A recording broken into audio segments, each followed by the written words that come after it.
What's going on, guys? I have another one from my one of my absolute favorite in the indie comics, and that's Project Naosis. This is episode 4, and we have a cover where we have our main villain, Crimson Pain, and this is from episode 0.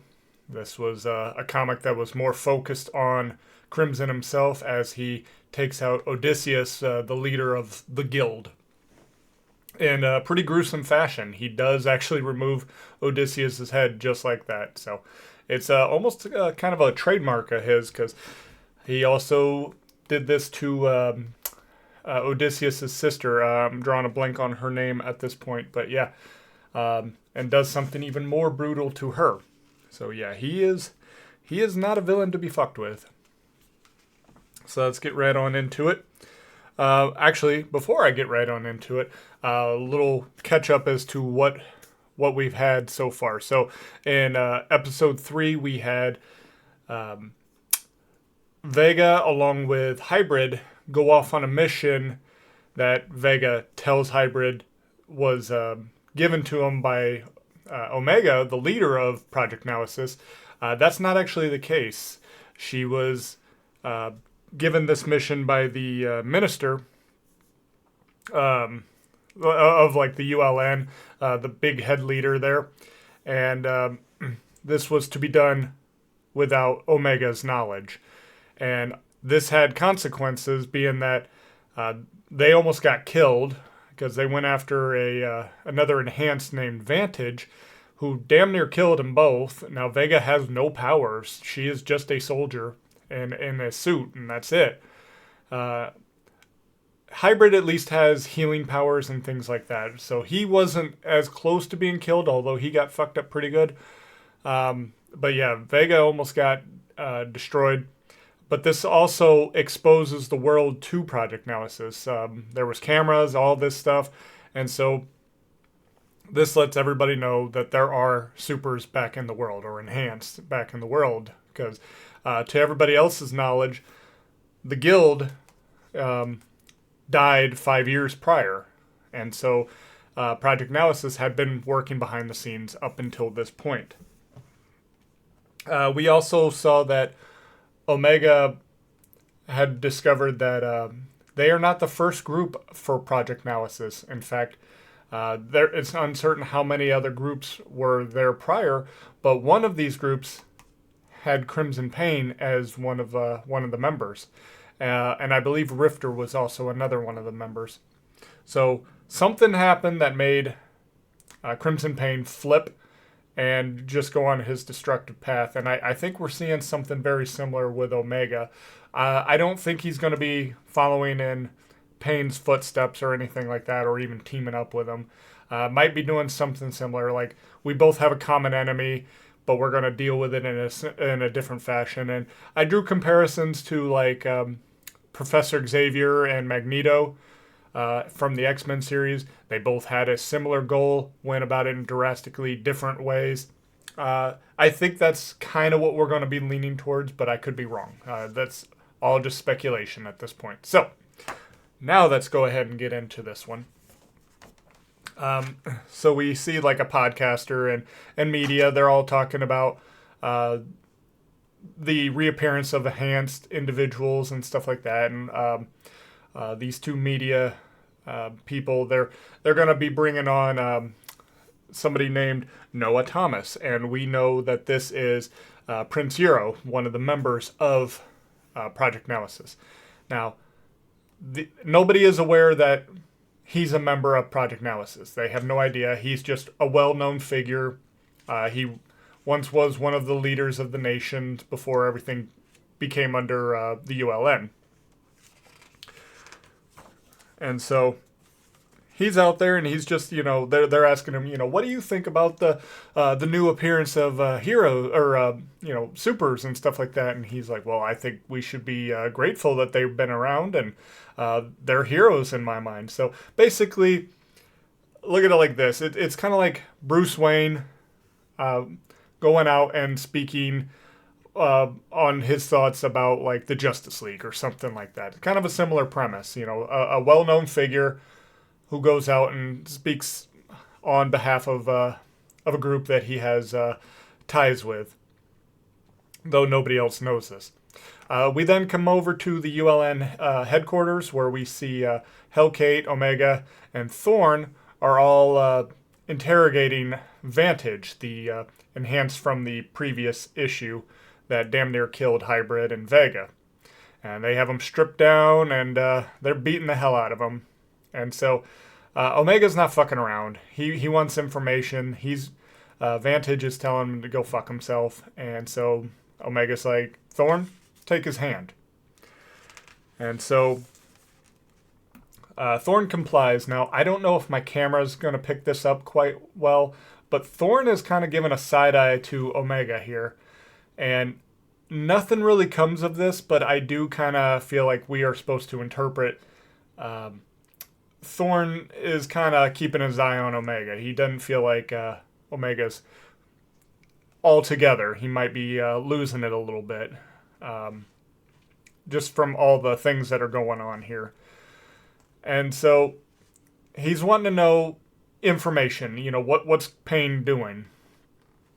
And he tells he tells Vantage. He says, if your next words are not coordinates for your shipment containers, then I'm going to have Thorn over here take your other hand. And Vantage is like, okay, I'll talk. And Omega's like, I don't think you heard me. And proceeds to have his other hand taken, you know. So Omega ain't fucking around. And he stays right here. He's like, you know, you're siding with somebody who has killed millions of people. I want nothing more than to kill you, but first I need information. And so Vantage gives up the information about the shipment containers. And he begs for death. He's asking for death. And Omega's like, no. And then tells Hellkate to go ahead and, cauterize his wounds and have them all sterilized and whatnot, as Vantage continues to beg for death. After they leave, Omega tells Hellkate to go ahead and take Hybrid and go check out the shipment containers. Just do kind of like a little recon and see if he's lying, because if he's lying, he's gonna take Vantage's head. And so Thorn's then asking, okay, well, what about us, boss? And he says, we're gonna go ahead and speak with the Prime Minister. Go ahead and get Lithium. Lithium being Michael over here, and this is Omega's brother. And so Thorn goes over to go get Lithium. Now Lithium, he's having some internal struggles here. He's kind of reflecting on all of the people that he's killed. He's killed damn near 400 people, and it's starting to kind of catch up with him. He's kind of wondering what it's all for. Is this all I am? It's just a killing machine. You know, it's starting to eat at him quite a bit, and it's really affecting him.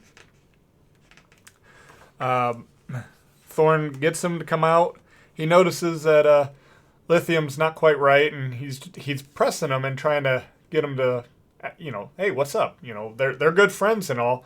So he's just he's looking out for his buddy, and Lithium he's like, look, I was up all night drinking, and Thorn is really upset. He's like, man, you went out partying without me? What the fuck? And kind of busts his chops about it, but then Lithium literally busts his chops, and Thorn feels like he kind of deserved that. Now, I disagree there. I'm like, no.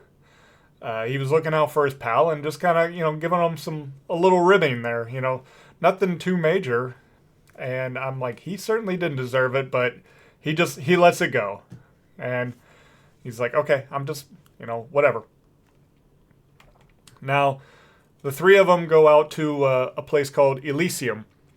Now, Elysium is where the Prime Minister of the ULN is, as well as the previous leaders before everybody came under the leadership of ULN.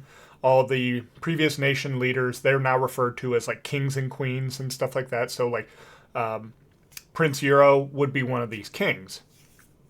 He is a former ruler, but now he also answers to the Prime Minister. And so that's kind of what we're getting with all these. We're also led to we're given the information that this is a place that is built way out in like the Atlantic Ocean and has like a force field around it, and where like the top 0.5% of the world's wealthiest people live. So with all of this being said, I'm like, Payne's coming for this place. He is definitely going to hit this place up. There is no doubt in my mind. Because Paul really lays it on that, yeah, like this is somebody, like this is a place where these people really fear Crimson Pain, and that's why they are way out in the ocean, why they have a force field, all of that. So Payne's going to come get them. And so they land, and they go and talk with Prime Minister Williams. And Omega is very confrontational here. You know, he's like, you know, I can't have you telling my people what to do under my leadership. You told me when you assigned me to this, I am the end all be all. I'm the one that runs things on my team. Nobody else, not even you. And Williams says, you know, well, Vega is actually one of my people, and I just kind of have her there just to make sure everything runs smoothly. And so I thought nothing of it when I gave her a mission. And the two have a back and forth, and also Omega is not exactly thrilled about her using Prince Zero as a means to kind of help spin, like do like a media spin as to how people should feel about the Enhanced and Project Naosis as a whole. And it's like, well, look, we have him going out there, everybody's eating it up, and you know, you got a positive spin on things, and then we'll help deflect from you guys and put more on Payne. You know, what's the problem? And nothing really gets resolved here. She does kind of dismiss him a little bit and says, hey, look, you know, I'll leave. I'll do what I can to leave your people alone. But right now, you're in my world. I run my world. In your world, you can run that. But you're in my place. I need you to go ahead and leave. And so Omega does kind of make a little comment as he's leaving. He says, you know, the city may be hers, but the world is mine. And Thorn picks up on that. He's like, is yours? And he's like, yeah, it's mine to protect. You know what I mean. So again, another kind of like little side eye from Thorn over there. Like, dude, you good? Are you all right?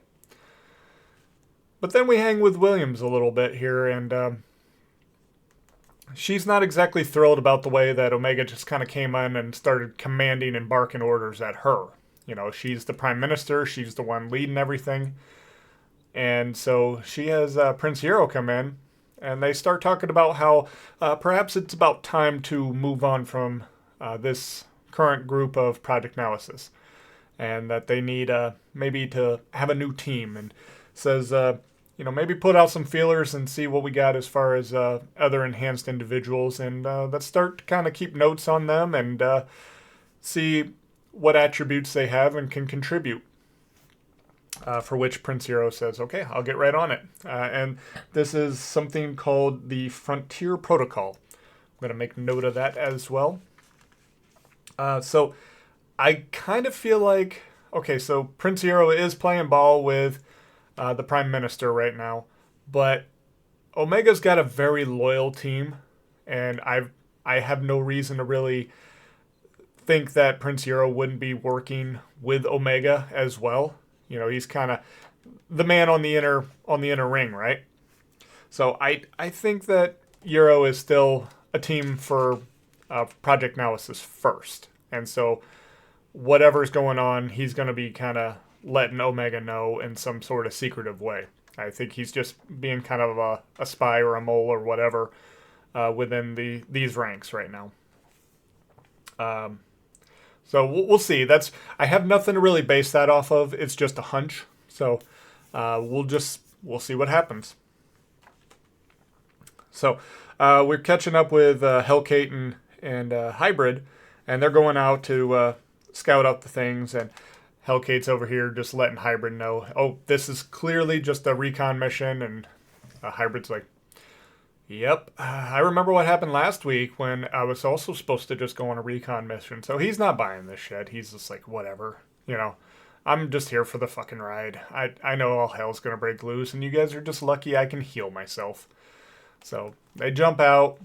They spot some Crimson Patriots and decide to go ahead and take cover behind some shipping containers and make a discovery that kind of shocks them a little bit. Why, Banshee is still alive. Banshee we saw in episode 1 along with Rifter, where they infiltrated that base in the jungle and fucked up everything. Now, we saw Rifter definitely died, and definitely looked like Banshee got fucked up, but suddenly we did see, as Hellcat was fucking up her face and everything, they did pull away, and I'm like, I don't think so. I think, unless you die on page, you're probably still alive, and yep, that held true here. We see her face is still fucked up from all the fiery beatings that Hellcat gave her. But yeah, still very much alive, and we saw that she is the one that reached out to Crimson Pain when he went and visited the facility. So, Hybrid reaches out to Omega, who doesn't pick up right away, and just lets him know, hey, we got Banshee and all this. Asks Hellcat, should I take a shot? And she's like, well, if you got a clear one, go for it.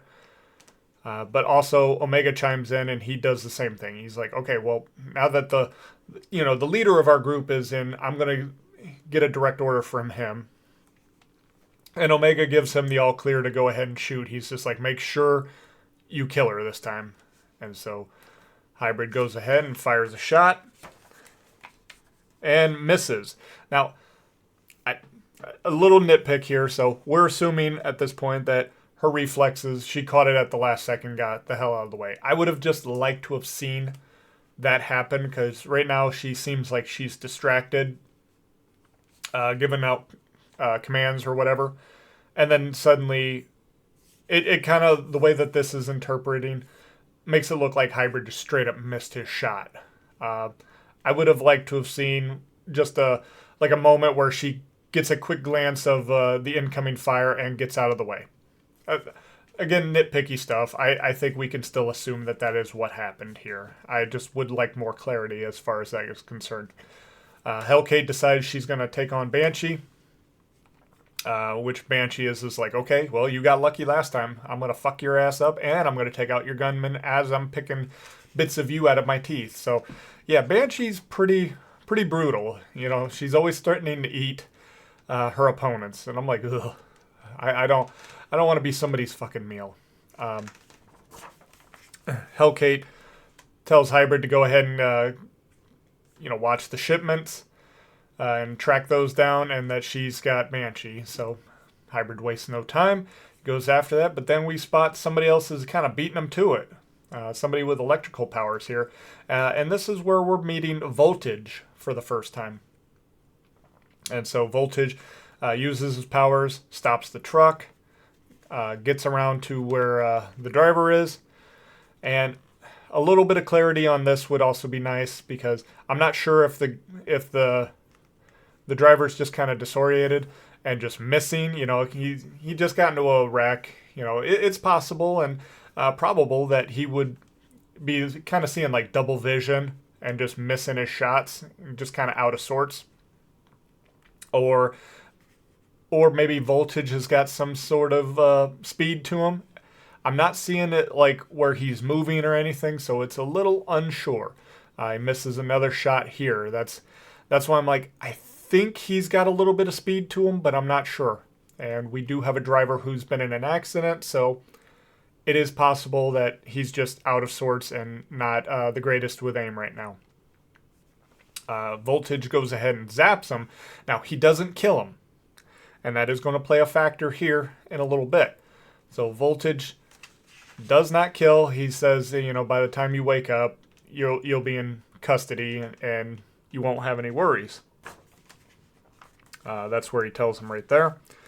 He goes around to see what's in the back, And as he's letting Imperium know, his partner, there's another Pain Patriot that sneaks up from behind him. Now, I think that this is a separate one and not our driver here, but it's unclear. I do believe that this is a second guy. But then suddenly, that guy gets liquefied by Hybrid. And Hybrid's like, you're welcome, but Voltage is not happy with what just happened. He's like, why the fuck did you just kill him? You're a murderer. And so now Voltage has got an issue with Hybrid. He's like, no, I'm gonna turn you over to the authorities as well. So I'm gonna give the driver over to you, the shipment that was picked up, and you all over to the authorities at this point. And so he zaps Hybrid, puts him down on the ground, and he's gonna turn him over to the authorities. And that's where we see Vega call in to Prime Minister Williams and lets her know that there is a situation. And then we finish with Hellcat and Banshee still fighting it out. And we get a little teaser over here that we're going to see Pain and Project Naosis fight. And we get a little shot to even go with it. Looks like a cover. If I remember, this is a cover. And I have read this one, and we are going to see this, and that is fantastic. And this cover gives us a whole lot. We see Lithium completely fucked up. We're seeing some damage done to Pain here, more or less to his armor. He's not really too bloody himself, but Lithium, he is fucked. And the way that Omega is holding on to Pain and his overall appearance, he definitely looks desperate. Like, if I don't do something to stop Pain, my brother is dead. So this is wonderful. I love this, and we are going to get to see a lot of that. And we've seen what Pain is capable of. We don't. I've been kind of dreading this whole thing, and this cover definitely speaks to something that I've kind of thought has been coming.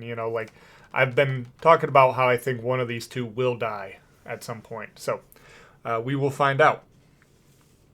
But yeah, that's where we end for now. And this is definitely up there. Might be my favorite issue so far of Project Naosis.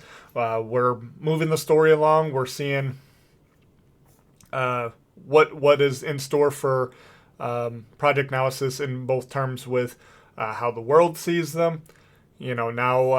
Now the government is kind of going, I think it might be time to put the bad dog down, kind of way. And how other heroes are looking at them as well with Voltage. Voltage, I like that he's more of our, the heroes we're used to seeing in a lot of other comic series where they don't want to kill, they just want to turn them over to the authorities and being more of just that vigilante. And we're seeing how that doesn't mesh with how Project Naosis does things. It's like, yeah, Naosis, they're good with, somebody like Voltage who's able to just handle his own, but the reverse is not in the same, there's no mutual feeling there. Voltage is like, you're just as bad as the bad guys here. You need to be stopped as well. And I like that conflict right there. And it's all these things plus others that put Project Naosis at the top of my list. They're right up there with like things like Joe Frankenstein, Monster Island, Perfect 10. These are all some of my absolute favorite indie comics. And there's a whole lot in here that keeps me wanting to read more and more and more. I definitely want to know what caused Pain to flip. What was it that made him go from hero and part of Project Naosis to the absolute villain who's, responsible for the death of millions? What was it that flipped him over like that? So, yeah, if this sounds like something that would interest you, check the link in the description where you can get a copy for yourself, or at least two to follow should a second chance campaign arise. But that is all I have for today, guys, so until next time, take care and God bless.